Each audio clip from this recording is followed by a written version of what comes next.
Welcome, sleepy soul. I'm your storyteller tonight, here to help you drift into deep, peaceful sleep. Before we begin, don't forget to like the video and subscribe for more bedtime stories.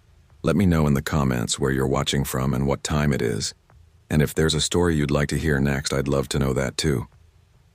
I was born in a no-name little town called Iron Hill, tucked in the southeast corner of Nebraska where the corn grows taller than most of the people, and everyone knows everyone, or thinks they do. I spent 18 years in that town. In all that time, only two things ever happened that truly shook it. The first was my birth, obviously. You're welcome. The second thing, well, that one was the sort of tragedy you don't read about in the papers because small towns bury their monsters with their secrets. And if you think that's melodramatic, just wait. This isn't a ghost story. This isn't about something crawling out of the woods. This is about what happens when a quiet, normal town breeds something it doesn't notice until it's too late. It was fall, my freshman year of high school. I remember because Halloween decorations were up, but nobody was wearing coats yet. Sundays in Iron Hill were dead quiet. After church and family dinners, you could walk the streets and barely see a car. My friends and I used to ride our bikes around town after dinner, just soaking in the last of the daylight. That Sunday, I was riding with Nathan, Troy, and Emily. We were heading down Saddlehorn Avenue when Ryan Carson, a kid from our class, came flying down the hill on his bike like his life depended on it. "Yo, guys, the Holloway's garage is on fire." We didn't need more. We tore off behind Ryan, tires screeching around corners until we saw the smoke curling into the sky like a tornado made of ash. The entire backyard of the Holloway house was glowing orange. The garage was engulfed. Cops were already pushing people back. Firefighters were yelling. We barely got a look before one of the officers barked, "Back up! Everybody back!" There was a pop, then a series of them. Bang, bang, bang. The firefighters dropped their hoses and ran. I'll never forget that. These were grown men, trained and calm as hell, bolting away from a burning garage like kids scared of fireworks. We didn't wait around. We tore home, our bikes suddenly not fast enough. I remember looking back once, just once, and the fire had turned the sky pink. Everyone was buzzing about it. They say someone was inside. Kevin Holloway didn't show up to school today. No, it wasn't him, it was his uncle or something. The Holloways were a big family. Kevin had two brothers, a younger sister, and his grandparents lived with them. It was hard to guess who might have been in the garage that night. But Tuesday morning, we didn't have to guess anymore. We all filed into the gym. You could tell it was serious because Mr. Hoffman, the principal, looked pale. Even Coach Garber wasn't chewing his gum like usual. Standing at the front of the gym was Sheriff Mallory and two deputies. When he stepped forward and took his hat off, everyone got silent. "Folks," he started, "I know y'all heard about the fire at the Holloway property Sunday night, and I'm sorry to tell you this way, but we lost one of our own." He paused. It was Kevin. You could feel the oxygen leave the gym. Girls gasped. A couple of the guys just stared. "Right now," the sheriff continued, "we're trying to understand what happened. We're asking, if any of you knew Kevin, if you noticed anything unusual about him lately, please come talk to us. Not here, not now, but call, reach out." That was when the feeling shifted. Not grief, not yet, confusion. Why were the cops asking us to tell them about Kevin? He'd died in a fire. Wasn't that enough? Apparently not. By Wednesday, rumors were flying. Someone said Kevin had been building fireworks and one went off. Someone else said his older brother got into drugs and the fire was some kind of accident. But none of us really knew until Thursday night. That's when Iron Hill had one of its famous town meetings. You know the kind. Folding chairs in the rec center, lemonade pitchers, everybody whispering as they filed in. I wasn't invited. My parents went. I was supposed to finish my homework and take out the trash. I did neither. I played GoldenEye until I heard the garage door rumble open. When they walked in, I knew something was wrong. My dad looked like he did the night my uncle died in a car wreck. My mom sat down like someone had kicked the breath out of her. "Sit," my dad said. "Did I do something?" I asked. This is about Kevin." They told me everything. Kevin hadn't just accidentally set his garage on fire. He'd been making something. A bomb. He'd been using instructions he found online, and it went off while he was assembling it. The garage exploded. The rest of the house only caught fire because of the blast. His little brother had been inside watching TV. He survived only because the living room was on the far side of the house. Then they told me the part that stuck in my throat for days. Kevin had written it all down. There was a spiral notebook, half burned, that they found under what was left of his workbench. It laid out everything. His plan was to build a working bomb and place it under St. Lucas Church on Veterans Day. The place would have been full, over 100 people, most of the town. He wasn't targeting anyone in particular. He just wanted to hurt people. My mom was crying again by this point. My dad just stared at the wall. He would have wiped out half the town, Dad said. He really would have done it. Here's the thing. Kevin wasn't a loner, not exactly. He was quiet, but he wasn't bullied. He didn't get into fights. He sat in the second row of Spanish class and laughed at dumb jokes sometimes. I didn't like him, but I didn't hate him. He was just there. So when people started saying things like, he always seemed a little off, or he didn't smile enough, I didn't buy it. That's just people trying to make sense of something that doesn't. The cops wouldn't tell us everything that was in the journal, but someone leaked enough. He referenced Columbine, said he understood those guys, said he wanted to be remembered. Some nights I lie awake wondering what would have happened if the fuse hadn't gone off early. Would I still be here? Would anyone? The Holloway family moved away 6 weeks later. The house was bulldozed by spring. They turned the lot into a park, Holloway Field. No one says the name anymore. We had a school counselor come in every week for 2 months. Nobody talked to her. Some kids made edgy jokes about Kevin for a while. That stopped after Troy decked someone in the lunchroom for saying, "Guess Holloway got his wish." No charges were filed. It's been 19 years. I live in Denver now. Iron Hill's still there. Still quiet. Still the kind of town where people wave from the porch and the diner still does cinnamon rolls bigger than your hand. But every Veterans Day I remember that garage burning like hell itself had cracked open. I remember the sound of the firefighters running away. I remember the moment I realized that a kid I went to Spanish class with tried to kill everyone I'd ever known, and failed, only by accident. Sometimes horror isn't what you see. Sometimes horror is what almost happened. And in Iron Hill, Nebraska, the worst thing that ever happened was the thing that didn't.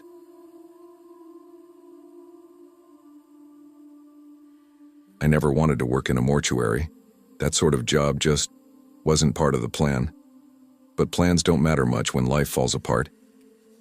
3 years ago, I moved to Wexler Ridge, a rural town in northern Missouri, where the population's mostly farmers, truckers, and retirees. The kind of place where people wave to each other even if they've never spoken. I didn't know anyone. That was the point. My name's Nate Carver. I came here to disappear, to leave behind the noise of St. Louis and the memory of the crash that took my fiancée. She was driving. I was in the passenger seat. I survived. She didn't. You can't bury someone you love and not feel like part of you died too. A family friend helped me get the night attendant position at Hollowbrook Mortuary. It was quiet, easy work. Just paperwork, logging, basic prep, and maintaining the cooler. The owner, Mr. Landry, was kind but distant, probably in his 70s, and mostly left me alone. That was fine by me. The first 6 months were uneventful. Just me, silence, and the dead. Then, last year in October, I opened the cooler at the start of my shift like always, and saw myself lying inside. At first I laughed. I thought maybe the night shift and the solitude had finally gotten to me. But it wasn't a hallucination. This wasn't just someone who looked like me. The face was mine. Down to the faint scar on my right brow, the chipped tooth I've had since junior high, even the tiny freckle on my collarbone. It wore the standard white morgue sheet.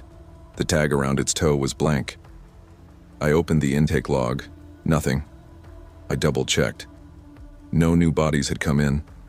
The last registered entry was 2 days ago. I remember backing away slowly, bumping into the prep counter, and knocking a tray of embalming tools onto the floor. I didn't call anyone. Who would I call? What would I even say? "Hey Landry, there's a dead version of me in the cooler.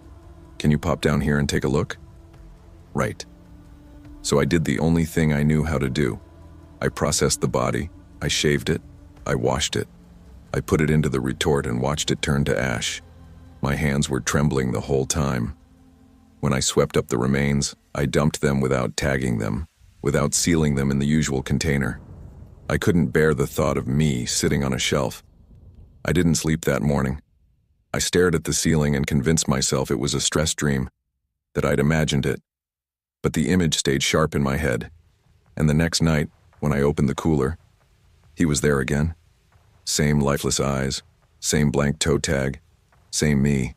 It kept happening. Once every few days at first. Then it became every night. Each time I opened the cooler, my own dead face stared back, the skin slowly changing. Some nights he had my old haircut from college. Once he had a black eye I hadn't had in over a decade. I tried asking Landry if there were any night security cameras. He said no. It was an old building, and with the cost of upkeep and utilities, he never saw the point. I wanted to scream. I started keeping a journal, describing what I saw, taking notes. On some nights, the corpse's expression changed, a twisted smile, one eye slightly open. One night I swear the thing blinked. I began leaving the corpse untouched, waiting to see if Landry or the day crew noticed. But nothing ever came up. No notes, no questions. So I began testing it. I left it on the prep table once under the surgical lamp. The next night, gone. Back in the cooler. Fresh again. Another time I made a small cut behind its ear with a scalpel. Something I could recognize. Just a tiny slit. The next night, the same cut was on me when I looked in the mirror. Not deep, but there. Like a faint scar I couldn't remember getting. I called out sick the next night. Slept with the lights on. I dreamt of someone knocking on my door. When I woke up, there were 2 sets of muddy footprints on my porch. I hadn't been outside in days. A year passed. A full, grim, awful year of cremating myself nearly every night. I stopped dating, stopped socializing. I stopped being me. Just existed from shift to shift, eating instant noodles and watching the shadows stretch on my ceiling. Eventually, I developed a routine. Enter the mortuary, open the cooler, check for him, ignore him, and finish the paperwork. If he was there, I cremated him. Always alone. But one night I couldn't do it. I stared at the body, my body, his body, whatever the hell it was, and I broke down, slid against the cold tile floor and cried harder than I had since the funeral. Then I left it there. Just closed the cooler and walked away. The next night when I returned, expecting madness, an investigation, something, the cooler was empty. For the first time since that first horrifying encounter, there was no duplicate. I laughed out loud. I danced. I thought it was over. I thought wrong. It started again, but differently. I was standing in front of the mirror brushing my teeth when I noticed a bruise on my jaw. One I didn't remember getting. Then I noticed the scar from behind the ear. Only now it was fresher. Red and irritated. The next night at work, I opened the cooler, and it was me again. But not dead. This version of me was alive. Eyes open, breathing shallow, chest barely rising. He lay motionless but conscious. His gaze was hollow, distant. I panicked and slammed the cooler shut. I ran outside into the dark parking lot, vomiting by the dumpster. I didn't go back in that night. When I returned the following evening, the cooler was empty again. 2 weeks later, he knocked on my door. It was raining. Wind howled through the trees. And there he was, drenched, standing under my porch light, wearing my clothes. Not just similar ones. Mine. The hoodie with the bleach stain. The jeans with the ripped pocket. I stared through the peephole, heart pounding. He didn't speak. Just waited. Silent. Staring. I backed away. Grabbed the bat from under my bed.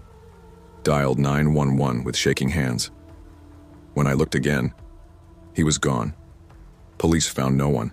No footprints in the mud. Nothing on the doorbell cam. Just static. I finally told Landry everything. He listened silently. Then he walked to the back of the embalming room and unlocked a drawer. pulled out a thick folder, yellowed with age. Inside were photos, notes, old morgue logs. He laid them out like confession.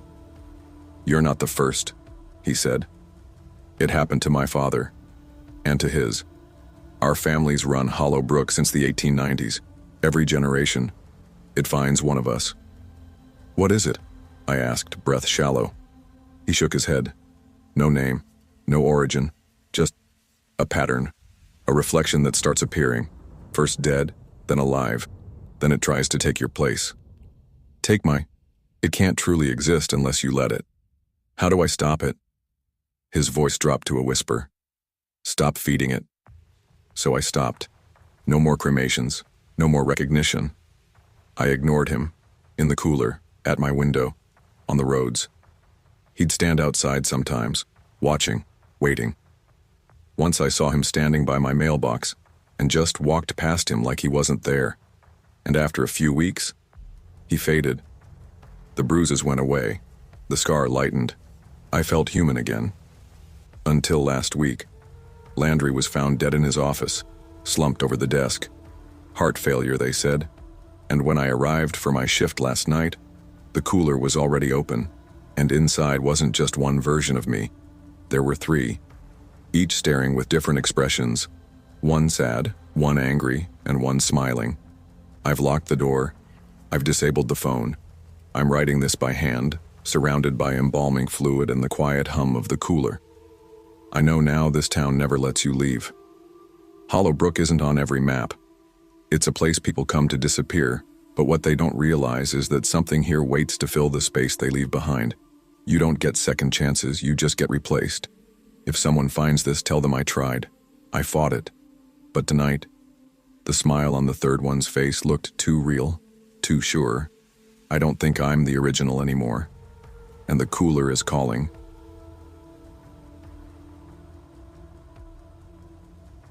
In the beginning, I moved to Sycamore Ridge for peace. That's all I really wanted after 33 years as a corrections officer at the state prison. Peace. Nothing fancy. Just a place where I could sit on my porch in the morning with a cup of coffee and listen to birds instead of keys jangling and metal doors slamming. I'd seen too many fights, too many suicides, too many things I couldn't unsee. My pension came through, and once I turned in my badge, I told myself I'd find some quiet corner of Missouri and never look back. Sycamore Ridge looked like that quiet corner. It was a sleepy town about 2.5 hours from where I used to live, maybe 1,000 people total. You had to take a narrow 2-lane road past endless soy fields to get there. And when you did, it felt like stepping back 30 years. There was a single gas station with 2 pumps, a diner that served breakfast all day, and a post office the size of a shed. The houses weren't cookie-cutter suburbs either. Most were old ranch-style places from the 60s or earlier, with wide yards and deep driveways. I bought one at the end of Sycamore Lane. 3 beds, 2 baths, yellow siding, small deck out back. Needed a little paint and some TLC, but the bones were good. The realtor said it had sat empty for a few years after the previous owner passed. She didn't say anything else, and I didn't ask. The first few days were spent settling in, unpacking, stocking up on basic tools from the local hardware shop, figuring out trash days, things like that. I'd nod to neighbors when I saw them, but mostly kept to myself. I wasn't used to making small talk, not after decades of being trained to keep my guard up. Still, the town felt friendly enough, just reserved. Lots of folks seemed older. I didn't see many kids playing in yards. Everyone waved, but few talked long. That changed on the 5th evening. It was around 6:30 when someone knocked at my door. I opened it to find a man in his 50s, clean-shaven, tucked-in flannel shirt, slight gut, and a clipboard in hand. "Evening," he said, offering a quick smile. "Name's Marvin. I'm part of the neighborhood patrol group we got going. Welcome to the Ridge." "Thanks," I said. "Just moved in last week?" "Yep. Saw the U-Haul," he said with a nod. "Anyway, figured I'd stop by and let you know about our watch. Nothing official, just a group of us who keep an eye on things. We take turns driving the neighborhoods at night, make sure nothing funny's going on. Small town like this, it's usually dead quiet, but you know, better safe than sorry." I hesitated. "You guys actually see much trouble?" He shrugged. "Once in a while, we get out-of-towners poking around empty houses. There's a few places on the edge of town that attract squatters or worse. Drug stuff sometimes, but mostly it's just being visible. Keeps things quiet. I looked at the clipboard. You need volunteers? Wouldn't hurt. You just take a shift once a week. Midnight to 3 a.m., patrol your assigned loop. We give you a reflective vest and a map. Don't need to get out of the car or nothing. We observe, report, and stay safe. I paused. I didn't have much else going on. All right, I said. I'm in. Marvin smiled wide. Appreciate it, Jim. That's your name, right? I hadn't told him. Still, I nodded. Yeah, Jim. That Friday night was my first shift. I had a red thermos full of coffee, an old playlist of classic rock on low, and the map Marvin had given me. My loop covered 5 streets, mostly residential, quiet, tree-lined lanes. I drove slow with my headlights on dim, just doing laps. A few porch lights were still on. One guy in a robe came out to grab his paper early. Another walked his dog and gave me a casual wave. It felt peaceful, almost therapeutic, like watching over a world that finally didn't feel hostile. Weeks passed, same routine. Nothing ever happened. Once a month, the group met at the community center. It wasn't much. A bunch of plastic chairs and bad coffee. Marvin ran the meetings. There was also a woman named Carol, who took attendance like a teacher, and a tall, stiff guy named Earl who mostly just watched people and didn't say much. They always said the same thing. Stay in the car, don't intervene, report anything unusual. Think of yourselves like the eyes and ears, Marvin would say, not the hands. It all seemed normal enough, until the night everything changed. It was late October, a Wednesday night, cold enough that my windshield needed scraping before I could start my route. At around 2:05 a.m., I was driving along Brook Hollow, one of the farthest streets in my loop. There were more trees than houses out there, and a few of the homes looked neglected. Overgrown yards, broken mailboxes, the kind of places that sit forgotten. That's when I saw them. 2 men. One crouched near the side door of a small house that looked abandoned, gray paint peeling, blinds askew. The man was using something, probably a crowbar. He pried at the frame, and within seconds the door gave. The second guy came out from behind the house, looking around before slipping inside. No masks, no hurry. They moved like they knew no one was watching. My stomach dropped. I pulled to the side and went for my phone. Before I could unlock the screen, headlights flooded my rear view. A black pickup. I hadn't heard it, hadn't seen it approach. The truck stopped directly behind me. 3 men got out. One held a flashlight. One had something heavy in his hand. They walked toward me slowly, like they weren't in a rush. The tallest one tapped my window lightly. I didn't roll it down, didn't even make eye contact. I threw the car in drive and pulled forward fast. A loud crack hit my back window and I flinched.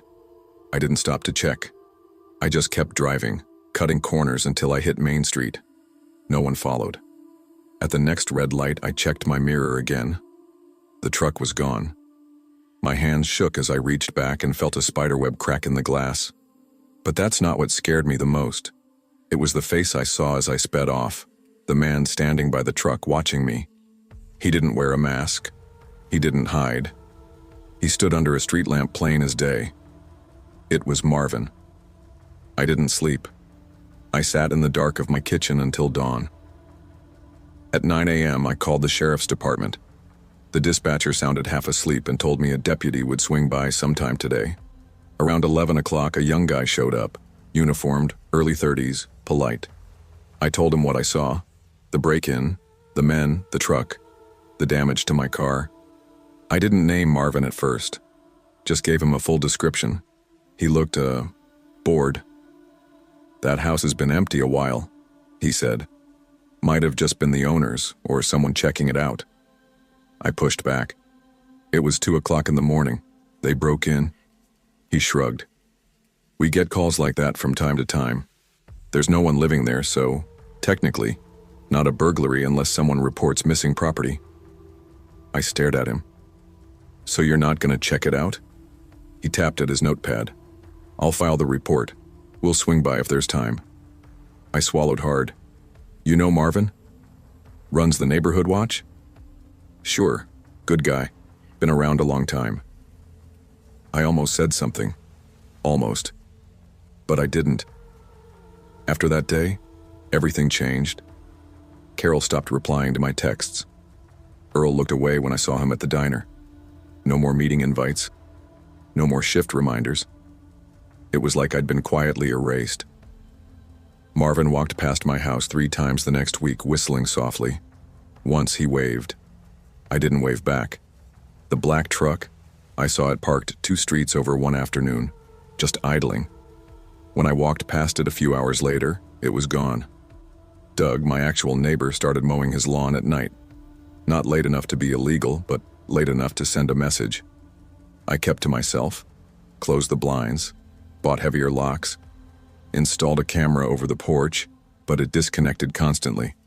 I called the sheriff again, but they always said they'd follow up and never did. One night, someone left a dead squirrel in my mailbox. No note, just blood and fur and silence. Another night, I woke up to the sound of gravel crunching outside. I peeked through the blinds and saw 3 silhouettes standing at the end of my driveway. They didn't come closer. They didn't knock. They just stood there and waited. I don't know what's happening in Sycamore Ridge. I don't know if it's drugs, trafficking, illegal sales of property, or something else entirely. What I do know is this. The neighborhood watch isn't watching for criminals. They are the criminals. They use the watch as cover, ride around under the guise of safety, check which homes are empty or unmonitored. The ones they know no one will investigate. They break in, take what they want, and the town looks the other way. Because everyone's in on it. The sheriff, the deputy, maybe even the diner owner, maybe even the guy who sold me this house. I haven't left Sycamore Ridge yet. I should have. But moving means letting them win. Or maybe it means they follow me wherever I go. Either way, I sleep with the lights off now. Because I know they're watching, but I've started watching too.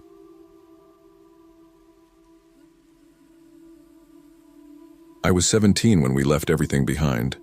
My cousin Molly and I had just graduated high school, and before the ink on our diplomas was dry, we were packed into the back of my uncle's weather-beaten Chevy, watching the skyline of our hometown disappear behind us. We weren't running from anything. We were running toward something, a new life, a chance to start over. See, my youngest aunt, Charlotte, had married a man who owned a dairy farm out in a nowhere kind of place called Fairmill, Texas. She said he needed help, and somehow that small request turned into a mass migration.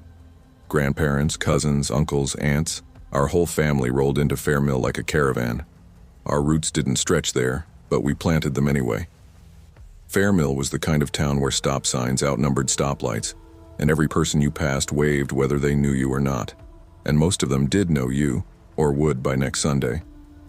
It was dry and dusty, but the air smelled like earth and sweet hay, and when the wind blew just right, it carried the sound of cows lowing like some distant sleepy lullaby. My dad, Daniel, had been a farmer all his life. Dirt under his nails was just another part of him, like the lines on his weathered face or the permanent tan on his neck. He fit in with the other men of the town instantly, but no one fit quite like he did with Rocky Thompson. Rocky was in his mid-50s but moved like a man 20 years younger. He wore the same threadbare overalls every day, always with one strap undone and a dust-covered cap that never seemed to leave his head. His boots were practically fossilized, but he'd still beat you in a foot race across a field. And that man could work.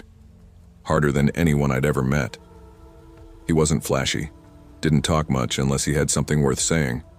But he was the kind of guy who'd show up at 4 a.m. to help you fix your busted tractor and still be there at dinner with a pie he didn't make but pretended he did. Everyone in Fairmill knew him. Most folks liked him. A few owed him. My dad? He loved him like a brother. They became partners fast. First at the dairy, then later, when the dairy shut down, they started their own wild game processing business, Thompson and Rayner Game Works. It was a hit in a town where deer season was more sacred than Sunday service. Their bond was something else. I'd see them out in the fields, leaning against the bed of a truck, sharing a thermos of burnt black coffee, laughing about something only they understood. They had that quiet friendship, the kind that doesn't need constant words to mean something deep. But all that came crashing down on a Tuesday afternoon. My stepmom, her name's Angela, was an EMT. Every week she stopped by Rocky's place to refill his weekly pill organizer, just part of the routine. He'd had some minor heart stuff years back, but he always brushed it off. That day, she let herself in like always. She found him on the floor of the kitchen, clutching his chest. She tried, God did she try, CPR, radioed in backup, the whole 9 yards. But Rocky was already gone. The funeral was like something out of a Southern Gothic novel. It was held at the Fairmill Baptist Church, the only one in town big enough to hold everyone who came. They came in droves, old football buddies, hunting friends, church folks, and every last farmer within 100 miles. The air was thick with heat and grief. My dad sat stiff in the front pew, face unreadable except for his hands, clenched tight in his lap. I'd never seen him cry, not even when we buried my grandmother. But that day, when they carried Rocky's coffin out under the hot sun, something inside him broke. Silent tears ran down his face, and for a moment, he looked older than I'd ever seen him. After that, things started falling apart. Rocky's family, people we'd never even heard of, started showing up, asking questions about land, equipment, money. There were arguments, legal threats, tension in town, business dried up. My dad tried to hold it all together, but you could see it wearing on him. The life in his eyes dimmed. The mornings came slower. The laughter stopped. Then, about 6 weeks after the funeral, I had the dream. It wasn't like other dreams. I wasn't in it, not in the usual way. I wasn't talking or walking or acting. I was just watching. The scene was vivid, more real than reality itself. A wide open field, golden wheat swaying in the breeze under a sky so blue it hurt to look at. The kind of place that only exists in photographs or memories. And there he was, Rocky. But not as I remembered him. He looked young, maybe 30. His blonde hair was thick and sun-kissed, no cap. He wore a clean blue shirt, buttoned all the way up, tucked into fresh jeans. His boots looked new. He was leaning against a wooden fence post, one hand resting on it like he'd just finished building it.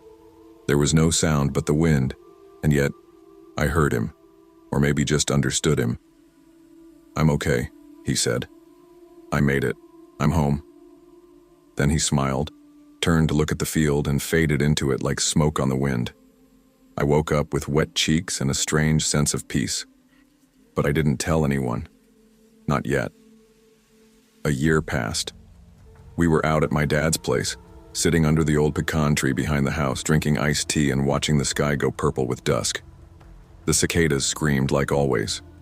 We were swapping stories, mostly about Rocky, because that's what we did now. Something in me said it was time. So I told him, every detail. He didn't say anything at first, just stared at the distance like he was trying to picture it. Then he looked at me, real slow, and said, "I never had a dream like that." I nodded. "I think Rocky came to me because he knew I'd wait until you needed to hear it." Dad took a long breath. His hand trembled when he wiped his eyes. He always did know what I needed before I did. I don't claim to understand what happened. I'm not into ghosts or signs or anything like that. But that dream, it wasn't a dream. I know that deep in my bones. It didn't happen to scare me. It didn't happen to start something. It happened to end something, to close the wound, to say goodbye. Years have passed since then. Dad's back to working the land, slower now, but steady. The game plant eventually shut down, but he doesn't mind. Says the pace suits him better. He kept Rocky's cap, hung it over the corner of his shop's doorway. It's dusty, sun-bleached, and fraying at the edges. Every now and then, when the wheat's high and the wind's just right, I swear I can smell that faint dusty scent, like overalls and old boots and something stronger, memory. Rocky never came back in a dream. Just that once. But once was enough. Because now, when my dad and I talk about him, there's sadness. But there's also peace. Not everything broken can be fixed, but sometimes it just needs to be let go. And in a small town, with quiet fields and golden wheat, that's enough. That's home.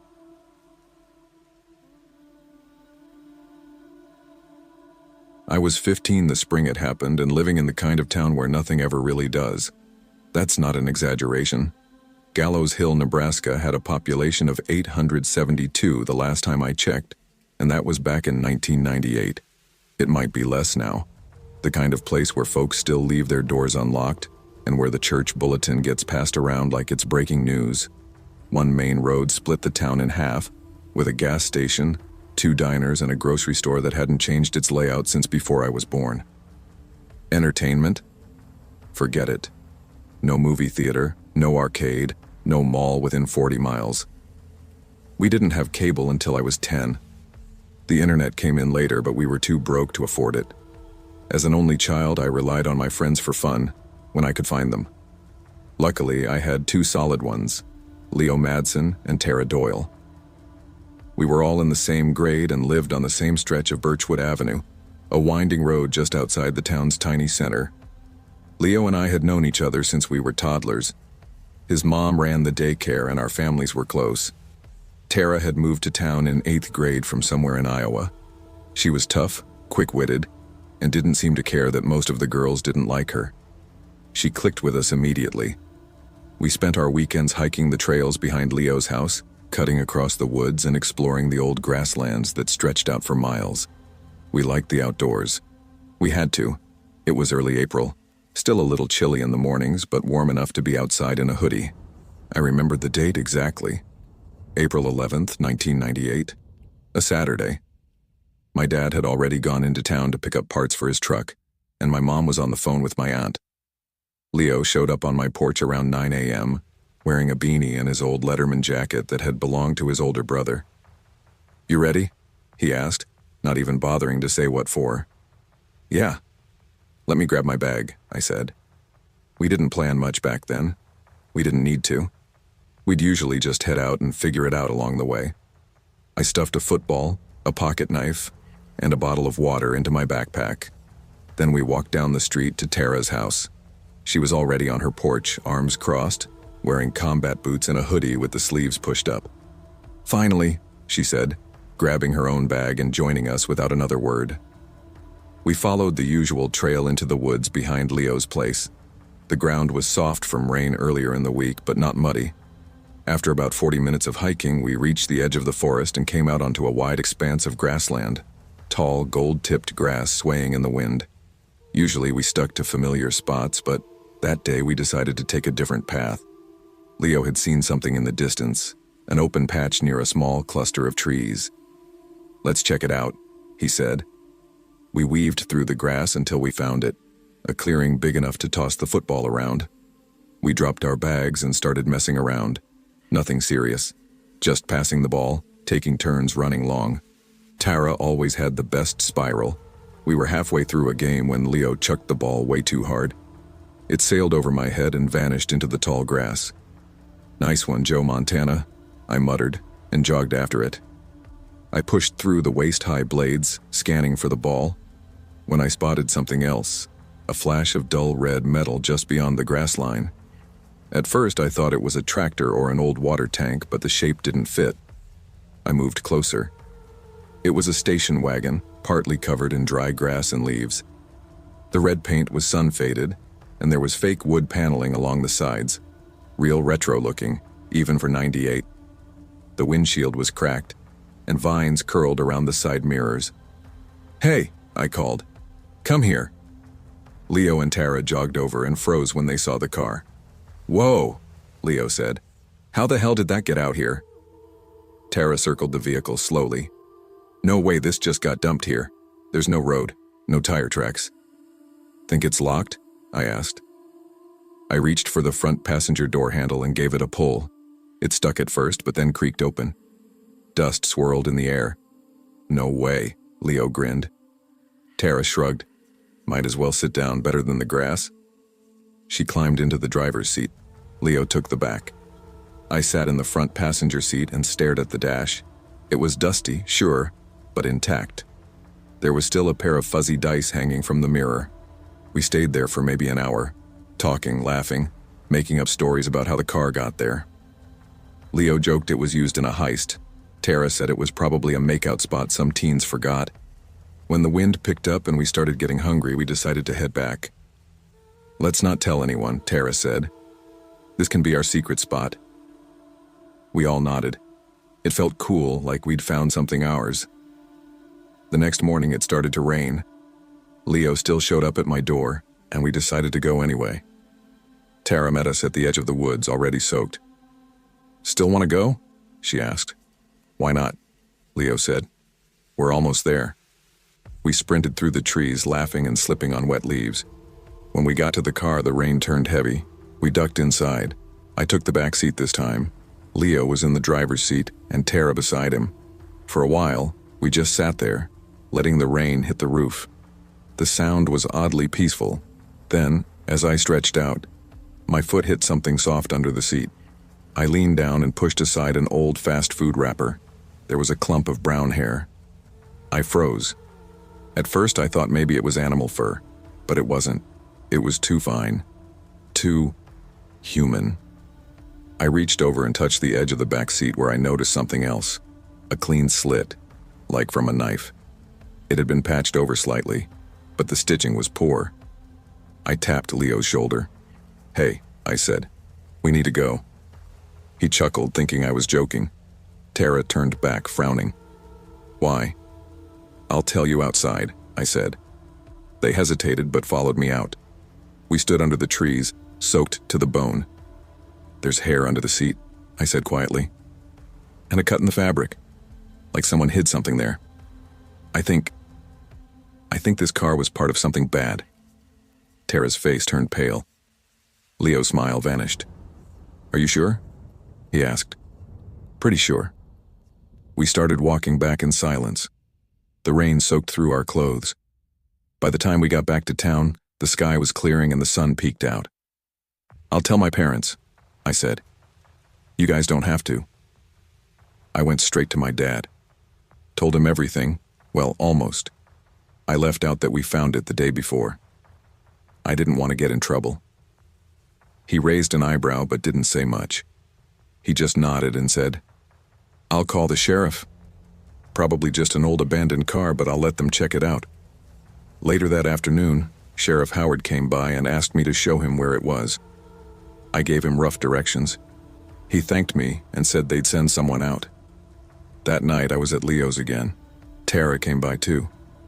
We were in the basement playing cards when Leo's mom came down. "The sheriff's here," she said. We looked at each other. Upstairs, Sheriff Howard stood in the doorway with a grim look. "They found something," he said. "Not just the car, a body, or what's left of one." I felt my stomach turn. My hands started to shake. Tara sat down immediately.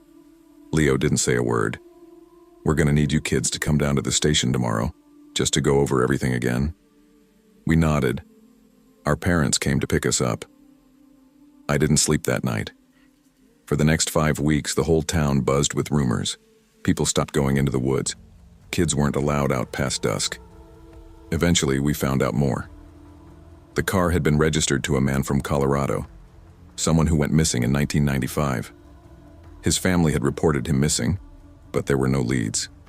Dental records confirmed the remains were his. He'd been killed. Blunt force trauma. His wallet and ID were found buried under the driver's seat. Whoever did it hadn't tried that hard to hide it, but the case never got solved. No DNA, no fingerprints, no weapon. Just a car and a body hidden in the grass for 3 years. We talked to police 2 more times, but they never seemed suspicious of us. We were just unlucky kids who stumbled on something awful. Tara moved the next year. Her dad got a job in Missouri. We kept in touch for a while, but life pulled us in different directions.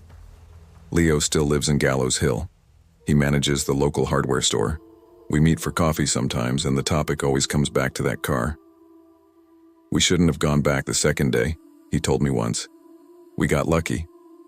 He's right. That car had been sitting there, hidden in the grasslands, waiting. And I still think about the person who left it there. How close they might have lived. How often they might have walked through town like the rest of us. And how they got away with it.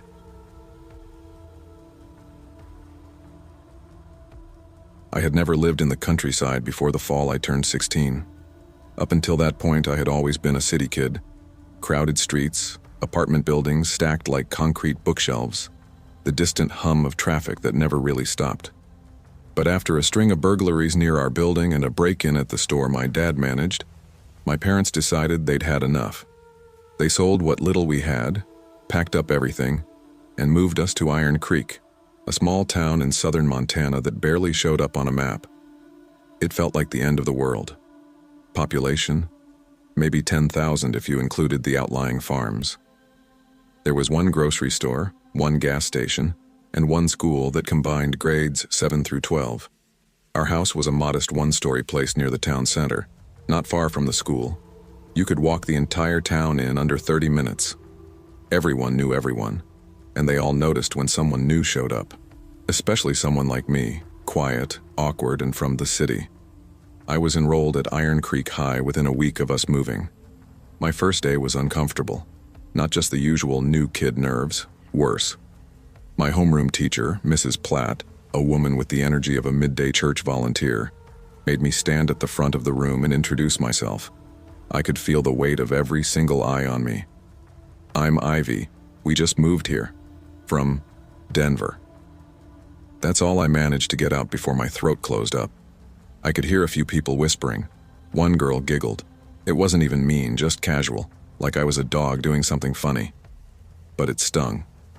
By lunch, I was sitting by myself at the corner table near the vending machines, pretending to scroll through non-existent texts on my phone.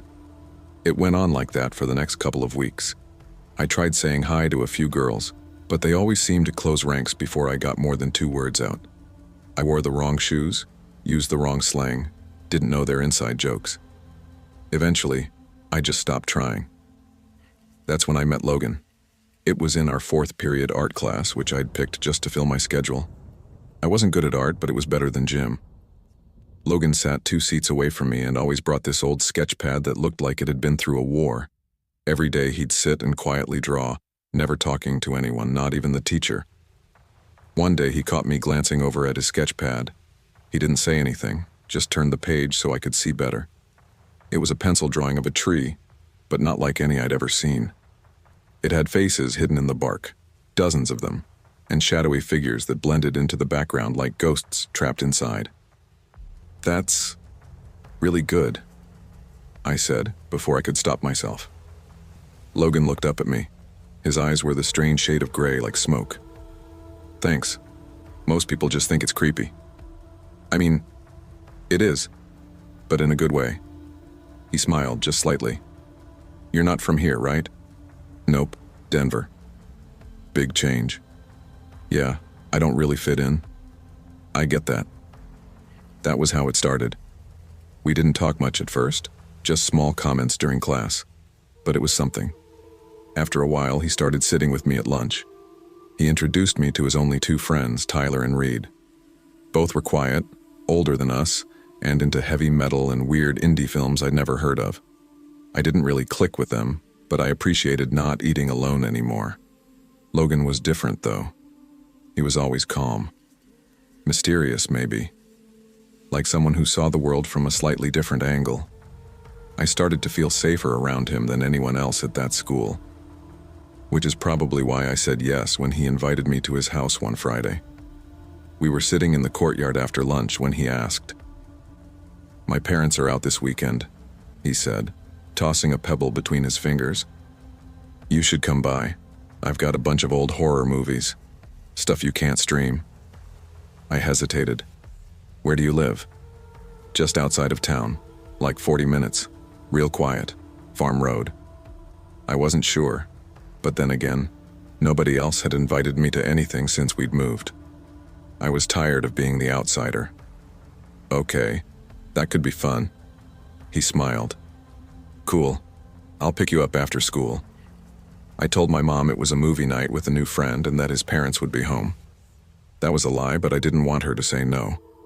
She agreed reluctantly and told me to call if I needed anything. I didn't mention that there probably wouldn't be reception out there. Logan's truck looked like something out of a 90s movie, an old blue Chevy with rust eating the edges. As we drove, the town gave way to open fields and dust roads. I lost reception 10 minutes in. "Just so you know," he said casually, "we're off-grid out here. No neighbors, no cell towers, no drama." "Great," I said, laughing nervously. Sounds like horror movie 101. He smirked. Yeah, but you've got me. I'm the harmless type. I smiled back, but something about the way he said it stuck with me. His house was a faded ranch-style home, surrounded by tall grass and abandoned farming equipment. It looked like it hadn't been updated since the 80s. There were 3 other vehicles parked on the side of the gravel driveway. None of them looked like they ran. Inside, the place was surprisingly clean. Dark wood furniture, worn but organized. No pets, no signs of other people. "Where are your parents again?" I asked as I followed him into the living room. "Out in Spokane visiting my aunt. My brother was supposed to come, but he bailed." "You live out here year-round?" "Yeah. My dad's a welder. Mom works in town. I like the quiet." We watched a movie, some old slasher flick I'd never seen, and made small talk. But as the sky darkened, I started to get this creeping sense of unease. Something wasn't right. The way Logan kept glancing at his phone even though it didn't have signal. The way he closed the curtains all at once. The way he locked the front door even though we were alone and miles from the nearest neighbor. At one point, he went to the bathroom, and I was left alone in the living room. I don't know what came over me. Curiosity, maybe. But I stood up and wandered down the hall toward the bedrooms. The first door I opened was his. Basic, unmade bed, posters, sketchbooks everywhere. I peeked inside his dresser. Third drawer down, there was a handgun. Not a toy, not a replica. Real. I shut the drawer and stepped back, my heart pounding. A sound made me jump, floorboards creaking. I turned, expecting Logan. Nothing. But the door at the end of the hall was slightly open. I walked toward it, unsure why. Maybe I thought it was a spare room. Maybe I wanted to confirm everything was okay. I pushed the door open. The smell hit me first, like meat left out in the sun, rotting, wet. Then I saw the feet. A man's body, face down, half covered by a blanket. There was a dark patch on the carpet near his head. I saw a photo frame on the nightstand. 2 boys. One of them clearly Logan, the other older. That had to be his brother. Dead. I froze. I didn't scream. I didn't move. I just stood there, staring, unable to believe what I was seeing. And then I heard Logan's voice behind me. "You weren't supposed to go in there." I turned around slowly. He was standing at the end of the hall, eyes wide, breathing hard. He looked sad, angry, empty. "Ivy, I didn't want you to see that." "What happened?" My voice was barely above a whisper. "I didn't mean to. He came home drunk, started yelling again. I snapped. I stepped back, slowly. "You have to take me home," I said. "Now." He shook his head. "I can't. Logan, I need time to figure this out. If you leave, you'll tell someone." "I know you will." "I won't." I lied. "I swear." He looked down, then back up. "I don't want to hurt you." "Then don't. Just let me go, please." He didn't move. I bolted. I ran through the living room, unlocked the door, and burst outside into the darkness. I didn't hear him chasing me, but I didn't stop. I ran down the gravel road until my lungs burned. Finally, I stopped and pulled out my phone. 1 bar. I called my mom. She answered on the 3rd ring, panicked. I sobbed and told her to come. I gave as many landmarks as I could. 20 minutes later, headlights appeared on the road. I've never been so relieved to see her. I didn't tell her everything right away, just that I didn't feel safe, that something had happened. She called the police. Logan was arrested that night without resistance. They found his brother's body and the gun. Later, they discovered drawings, disturbing ones, showing scenes that looked eerily similar to what had happened. Some had names written under them. One of them was mine. I never went back to Iron Creek High. We moved again, this time without saying goodbye to anyone. I still think about that night, about how close I came, about what might have happened if I hadn't looked in that room. There are monsters in small towns too. They just hide better. And sometimes they draw you pictures first.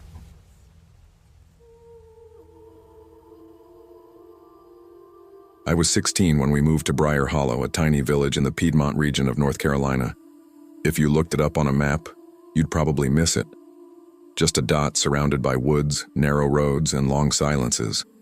My mom said we came out there for a fresh start. Truth was, things had gotten messy after the divorce. She wanted peace.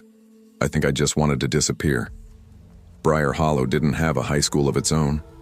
Every morning, I took a 40-minute bus ride to a consolidated school in the next town over, Averton. The ride was bumpy and awkward, filled with students who'd known each other since birth. No one ever sat next to me, not unless they had to. But somehow, I found two people who made things bearable, Clara and Reese Morgan. They lived near the edge of Averton but were often around Briar Hollow because their grandparents owned land there. Reese was adopted when they were both really young, but they were in the same grade. I remember the first time I met them, Clara was skipping rocks at the edge of the little lake near the fire station, and Reese was climbing the rusted-out windmill behind it. I was walking alone and stopped when Clara asked if I wanted to try skipping rocks too. From then on, we stuck together. None of us had other close friends. We were the kind of kids who sat at the edge of the cafeteria, shared earbuds on the bus, and spent weekends wandering trails with no names. I had a quiet crush on Clara for months, the kind that never goes anywhere because you're scared to ruin what little you've got. I think she knew. But she never said anything, and I didn't either. It was late September the day it happened, a Saturday. The air smelled like damp leaves and cold pine. We met outside my place around 10 a.m., each of us carrying our own bags with water, snacks, and whatever junk we thought we might need. "Where are we going this time?" Clara asked, brushing a loose strand of hair behind her ear. She was wearing her brother's oversized hoodie and cargo pants. "Back behind Harper's Trail," I said. "I found a side path last week while walking Molly. It cuts left down past the ridge." Reese raised an eyebrow. "That's where the land dips into the ravine, right? You sure we're not going to get lost?" "We've got Google Maps," I said, patting my phone. "And besides, we've got 3 sandwiches, 2 granola bars, and a bag of sour gummies. We'll survive." Clara laughed. "If we die, I'm haunting you first." We walked for about 30 minutes before reaching the trailhead. The regular path looked the same as always. Worn dirt, patches of moss, boot prints. But halfway down, we took the side path I'd found. It narrowed quickly, trees closing in around us like arms folding inward. "This looks cozy," Reese muttered. "Don't be such a chicken," Clara teased. The woods in Briar Hollow were different from the ones in Averton. Quieter, denser. Sometimes it felt like the trees were listening. I know that sounds dumb, but when you grow up out here, you notice things others don't. We followed the narrow path until we reached a creek, one that didn't show up on any local maps. The water was shallow and clear, weaving through rocks and fallen branches like it was tracing something old. "Let's follow it," Clara said. "It has to lead somewhere. Somewhere like a dead raccoon," Reese muttered, but followed anyway. We walked for nearly an hour. The deeper we went, the more the forest changed. It got quieter. The chirping birds disappeared. The breeze stopped. And then we saw it. There was a structure, just barely visible through the trees. A roof, slate tiles, moss-covered. Clara paused. "Is that a house?" "No way," I said, confused. "There's nothing out here. Nobody lives this deep in." Reese looked uncertain. "We should turn back, seriously." "You can wait here if you want," Clara said. "We'll go check it out real quick." "I'm not standing here alone, are you kidding me?" We approached the house together. No trail led to it. It just sat there like it had been dropped from the sky, like the forest had grown around it. The place was collapsing in on itself. Siding peeled away like old skin, and most of the windows were either broken or covered with mold. The front door hung crooked, open just enough to invite trouble. Something about it made my stomach twist. "You guys feel that?" I asked quietly. Clara nodded. "Yeah, it feels heavy." Reese whispered, "We should go." But Clara had already stepped onto the porch. The wood groaned under her weight. "Just 5 minutes," she said. I followed. Of course I did. Inside, the smell hit us first. It was like rot and mildew and something else. Something that made the back of my throat tighten. The walls were stained yellow, waterlogged. Trash and broken furniture were everywhere. "Someone's been here," Clara said, pointing at an empty can of beans on the floor. We tiptoed through the living room, then past a crumbling kitchen. The whole place felt like it had been frozen in time and then left to rot. That's when we heard it. Footsteps upstairs. All three of us froze. I looked at Clara. Her face was pale. She mouthed, "Go." But before we could move, we saw him. He appeared at the top of the stairs like a shadow taking form. An old man, gaunt, clothes hanging off his thin frame like rags. His hair was wild, eyes sunken. "Get out!" he shouted, voice hoarse like it hadn't been used in years. We all screamed. We ran. Clara was ahead of me, and I could hear Reese stumbling behind. But as I reached the doorway, I felt a hand clamp around my arm. "No!" I yelled, twisting hard. "Isaac!" Clara turned back and grabbed my other arm, pulling. Reese joined in. The man's nails dug into my skin, but I yanked free. We ran like hell, crashing through the trees, ignoring branches slicing our skin. When we finally stopped, panting, I looked at Clara. Her lip trembled. "He had a knife." "I didn't see it," I whispered. "I did." We eventually found our way back to the creek. Reese was shaking. I couldn't stop looking over my shoulder. We didn't say much on the walk home. When we got back, my mom was furious. But when I told her everything, she went quiet and called the sheriff. 2 deputies came by the next day.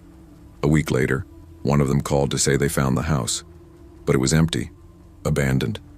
The door was nailed shut when they arrived. They said there were signs someone had been living there. A mattress, food wrappers, feces in the corner. But no sign of the man we saw. They said it was probably a drifter. But I remembered his face. That rage, that strength. He didn't feel like a drifter. Years passed. Clara went to college. Reese moved to Charlotte. I stayed around helping my mom after she got sick. We didn't talk about that day much. But one summer, when we were all back in town for Clara's grandfather's funeral, we decided to go back. "I want to see if it's still there," Clara said. "I need to know it was real." We didn't go through the woods this time.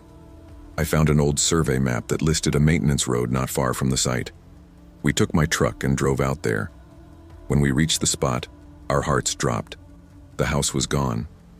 In its place was an overgrown lot, fenced in by a tall wire barrier. No sign of construction, no foundation, just dirt and weeds. We got out and walked to the fence. Someone had spray painted a warning on one of the fence posts. "Do not return." Clara turned to me and said, "He's gone." "Right?" I nodded. "He has to be." But I didn't believe it. And sometimes, late at night, when I drive past the tree line behind Harper's Trail, I feel it again. That heaviness. That silence.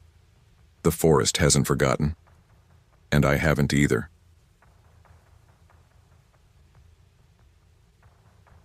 It was late September in 1996 when everything changed for me.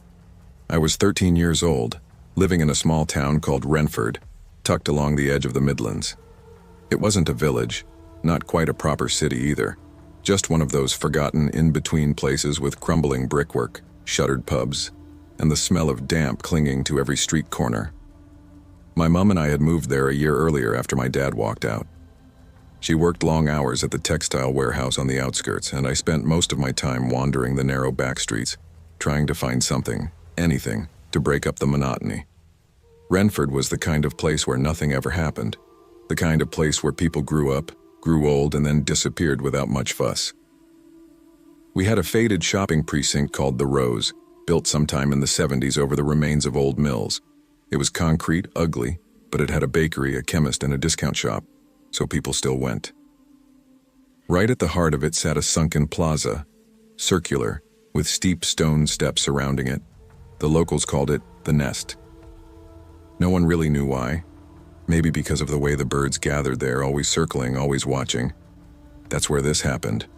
That's where I saw something I'll never unsee. It was a Saturday. Mom had just finished her shift at the warehouse. We didn't have much money, so weekends usually meant a shared pastry from Penny's Bakehouse and a wander through the market stalls. That day we got our usual cheese and onion slice and sat in the Nest like we always did. The sky was heavy with cloud, that flat gray kind of sky that feels like it's pressing down on your head. Mom was rubbing her ankles. She wore those beige tights that always seemed a size too small, and they'd leave red welts on her legs. Bloody boots have been pinching me all day, she muttered, grimacing. You should just get new ones, I said. With what money, sweetheart? Wish I could. We shared a little laugh, the kind you make when you're trying to ignore everything else. That's when we noticed him. He was lying flat on his back right on the pedestal in the middle of the nest, a man we'd seen a dozen times before. Everyone had. His name was Paulie, or at least that's what people called him. No one knew where he lived, if he even had a place. He was always around, though, muttering to himself, asking for spare change, sometimes yelling at pigeons. But he was harmless, just part of the scenery. That day, he was especially still. One arm flopped over his chest, the other dangling down beside the stone ledge. His beard was thick, crusted with crumbs and old ash, and his coat looked soaked through, even though it hadn't rained in a week. Has he moved? Mum asked, squinting. I don't know. He's probably sleeping. Been there long? I think so. I saw him when we walked in. People were whispering, not loud, just murmurs carried on the wind. A few teenagers across the plaza glanced his way. An old man with a cane made a wide circle to avoid getting too close. Still, no one did anything. It was the birds that noticed first. A single magpie landed beside him. Then another. A third one perched on the ledge of the fountain. At first I thought nothing of it. Magpies were always around. Renford had thousands of them. 3 for a girl, Mum said absently, watching them. What? Magpies. 1 for sorrow, 2 for joy, 3 for a girl, 4 for a boy. Don't you know the rhyme? I didn't answer. I was watching the birds now, the way their heads cocked to one side, how their little black eyes fixated on Paulie like he was a pile of spilled chips. Then one of them hopped forward and pecked at his cheek. Did you see that? I said, voice rising. Mum squinted. Probably just picking a scab. You know how filthy he always looked. Another peck, then another. More magpies began arriving. 5, maybe 6. One pecked hard enough to make Paulie's head jerk. That's not right, Mum said under her breath. That's not right at all. It's strange what keeps people frozen. We were surrounded by shoppers, families, kids. No one moved. No one rushed forward. It was like some invisible force had wrapped its fingers around our throats and told us to wait. A shrill cry rang out when a magpie tore a strip of flesh from Paulie's cheek. Then the silence broke. Screams, shouts. Someone yelled for help. A man in a blue jumper ran up the steps and stumbled back down. Oh, Jesus. Oh, Christ, he kept saying over and over. We couldn't look away. I remember that very clearly. My eyes locked on Paulie as more birds came. 10, 15. They descended like they'd been waiting their whole lives for this moment. His face wasn't a face anymore. It was red, raw. Strings of wet tissue clung to his beard. His lips were gone. One eye had vanished. He didn't flinch. He hadn't moved. Not once. I think he's dead, I whispered. Mum looked sick. Get up. Now we're leaving. We ran up the steps. I turned just once before we got to the street. 2 boys had climbed over the edge to try to scare the birds away. One slipped. The other just stood there frozen, staring down at the horror that used to be Paulie. We didn't have mobile phones. No one did back then. Someone ran into the chemist and told the cashier to call the police. Others went looking for a copper. Back then, there were still a few on foot patrol. A young officer showed up maybe 10 minutes later. He was fresh-faced, barely older than my brother. He took one look, turned green, and ran to the bin to vomit. Then he radioed it in. More officers came, an ambulance, then a coroner's van. They threw a tarp over the body, but it was too late. Everyone had already seen. Everyone knew. Paulie was dead, and the birds had eaten him. Later, there were questions, lots of them. The police tried to determine the time of death. Turns out, Paulie had been there since early morning. They think he died during the night, maybe of exposure or a heart attack. His body had just laid there motionless, for hours and hours while people walked past. The magpies must have been watching, waiting. Some reports said the birds were drawn to the scent of death. Others claimed something about chemical changes in the body that make carrion birds react. But the truth is, no one really explained it. No one wanted to. There wasn't a funeral. Or if there was, no one knew about it. The council cleaned the steps, painted over the dark stains, added a plaque with flowers for a few weeks before it was vandalized and taken down. But that pedestal in the middle of the nest, no one sits there anymore. Years went by. I moved out of Renford the second I turned 18, got a job in Nottingham, a family. Tried to forget, but even now, every time I hear the flutter of wings or catch a glimpse of black and white feathers in the corner of my eye, I remember. I remember Polly's stillness. I remember the sound of beaks hitting bone. I remember that we all watched and no one helped. Not because we didn't care, but because we didn't want to get close. Because he smelled. Because he didn't matter. That's the real horror of it. I went back to Renford last year, almost 3 decades later. The nest is still there, but the pedestal's been removed. Just a flat patch of concrete now. And yet, there were 4 magpies perched along the edge when I passed. One looked right at me, didn't move, didn't blink. And for the first time in 29 years, I wondered, what if Polly wasn't dead when they started? What if the birds knew something we didn't? What if he had lain there, paralyzed or barely conscious, feeling everything as those sharp little beaks tore him apart? I'll never know. But I never sit on those steps again. And if you ever see a magpie land on someone you assume is asleep, they're not asleep.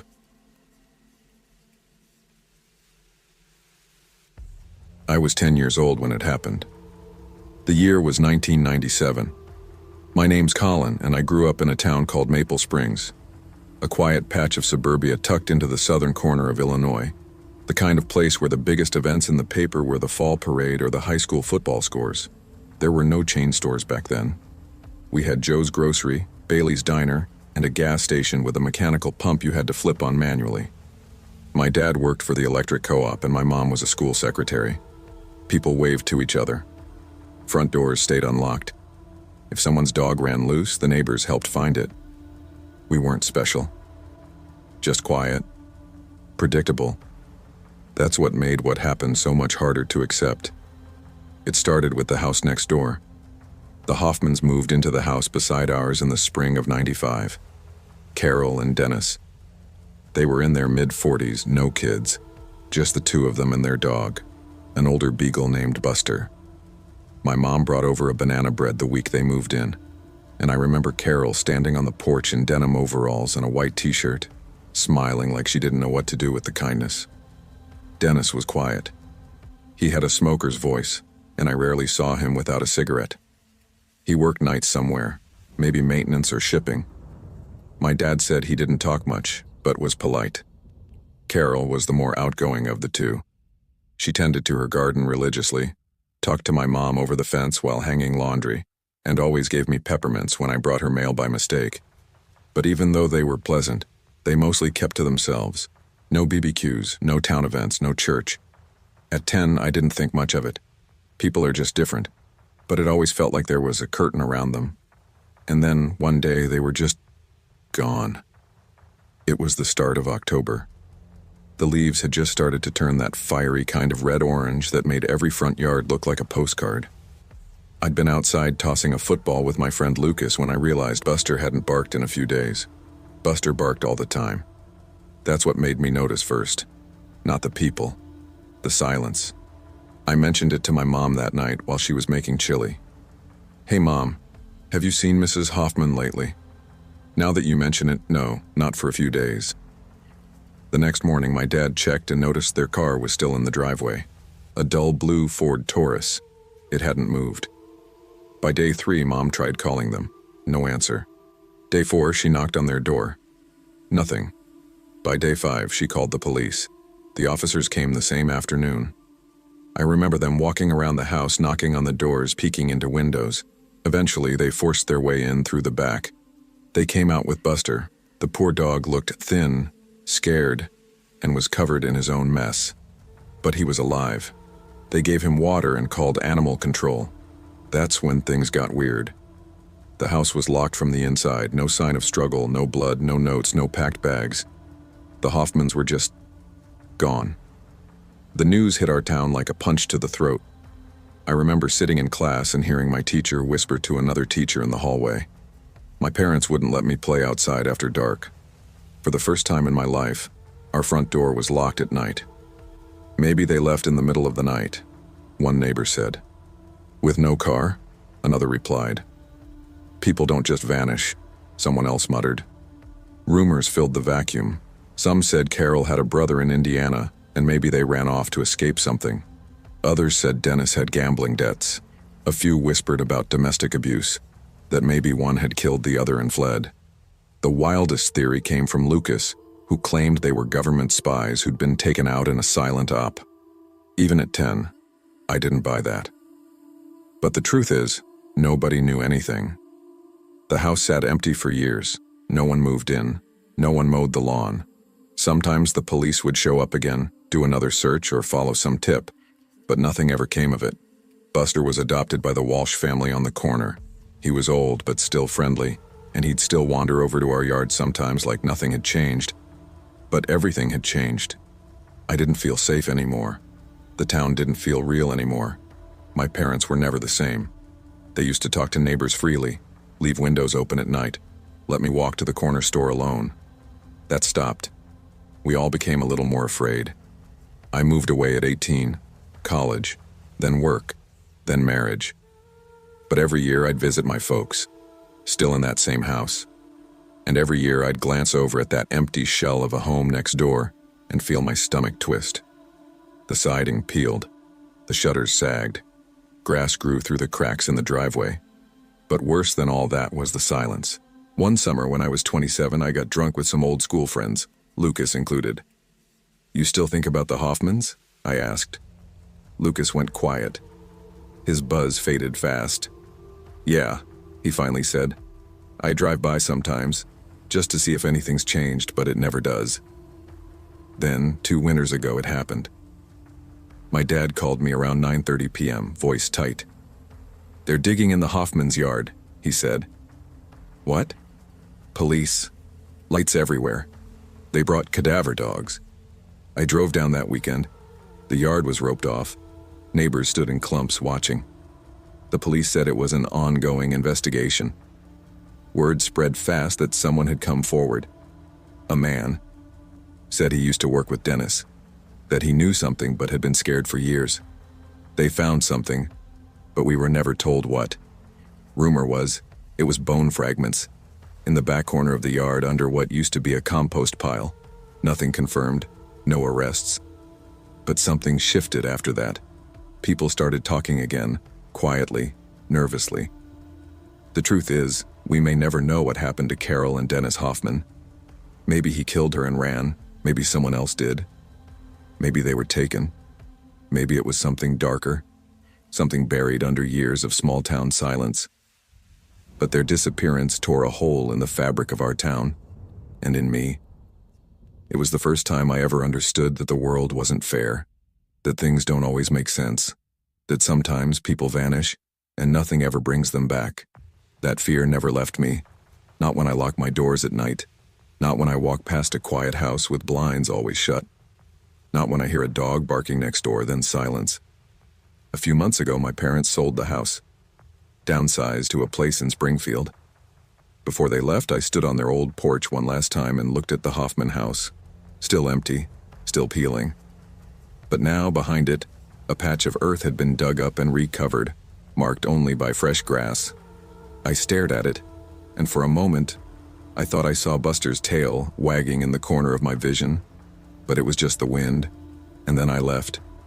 But I'll never stop wondering, because in towns like Maple Springs, where nothing ever happens, when something finally does, it never really goes away.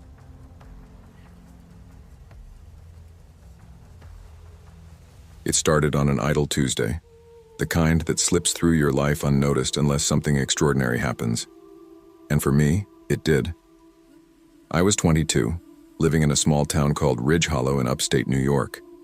Not the quaint postcard version you'd see on a tourism site, but the kind of place where the gas station doubles as a grocery store and folks eye you from their porch just for walking past too slow.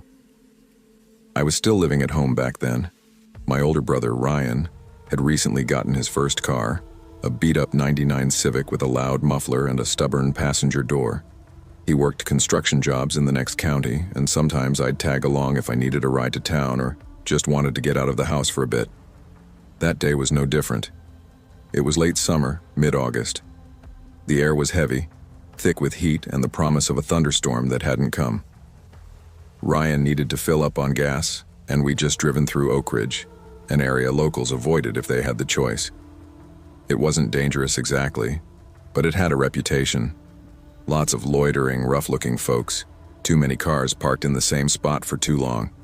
My mom used to call it, that corner where you mind your business. We pulled into a rundown Gulf station on the edge of Oak Ridge around 5 p.m. "I'm going in to pay," Ryan said, slapping the car into park. "You want anything?" I shook my head. "Nah, I'm good, gonna have a smoke." He nodded and got out. As he walked inside, I lit my cigarette and leaned against the car, my eyes darting over the lot. Ryan, ever paranoid about car theft since his window got smashed the year before, had locked the doors behind him. It wasn't something I thought much of at the time. We always locked our doors. The sky was dimming just slightly, a gray sheet sliding in above the sun. The gas station had 4 pumps and only one other car, a dusty green sedan, sat across from us. The driver, a man in his 40s maybe, had one foot propped on the inside sill of his door and was fiddling with something on his dashboard. I wasn't paying attention to him until he got out and crossed the narrow gap between our cars. "Excuse me," he said, standing maybe 5 feet away. I turned, uneasy already. His clothes were plain, loose jeans, white shirt, scuffed sneakers. But something about him was off. He wasn't aggressive, wasn't smiling either. He had this detached calm in his eyes. "Yeah?" I asked, flicking ash to the pavement. "Think you could help me with something real quick?" he asked. "Nothing big. Just need you to put your foot on the gas for a second. Something's acting weird, and I want to check if it's the pedal or the line." I stared at him. The cigarette felt awkward in my fingers. My stomach flipped. I don't think so," I said, already shifting closer to the Civic. "I'm not really comfortable with that." He raised his hands like it was no big deal. "Okay, no worries. Just asking." He didn't move right away, just stood there, kind of watching me like he was waiting for me to change my mind. I pulled on the car door, forgetting it was locked. It rattled in place. My heart sank. Ryan was still inside the station, and I couldn't see him through the glass because of the reflection from the sun. That's when a second man approached, from the other side of the lot. He looked to be around the same age, but taller, heavier. He wore a faded baseball cap and walked straight over to the first man. "You need help?" the second guy asked, voice loud and casual. "Yeah, I was just asking her," the first man said, nodding toward me. "But she's not comfortable. You mind?" "Sure," the second guy shrugged. I watched, frozen, as the second man got into the green sedan and sat in the driver's seat. He looked around for a second, then said, "There's nothing wrong with your car, man. Everything feels normal." The first guy gave a small, almost embarrassed laugh. "Huh, must have fixed itself then." It was such a weird exchange. Too weird. And that's when it hit me. They were testing, seeing who'd bite, who'd follow them into a car, who was too polite to say no. I wanted to scream for Ryan. I wanted to run inside the station and grab him. But my legs wouldn't move. I felt like I was anchored there, staring at a horror movie scene in real time, only I was in it. Then, just like that, the second guy got out of the sedan, gave a nod, and walked off toward the back of the building like he'd never been involved. The first guy lingered for a second, looked over at me one last time, then got back into his car.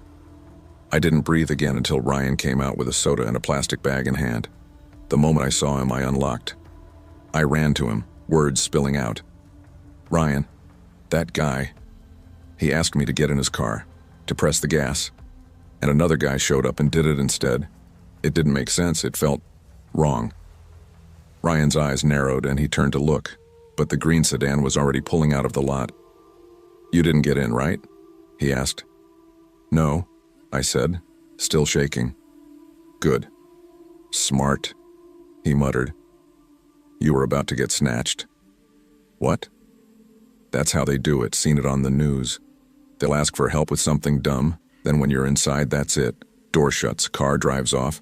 Doesn't matter who's around. No one jumps in. But there were people around, I whispered. Someone could have seen. They would have helped, right?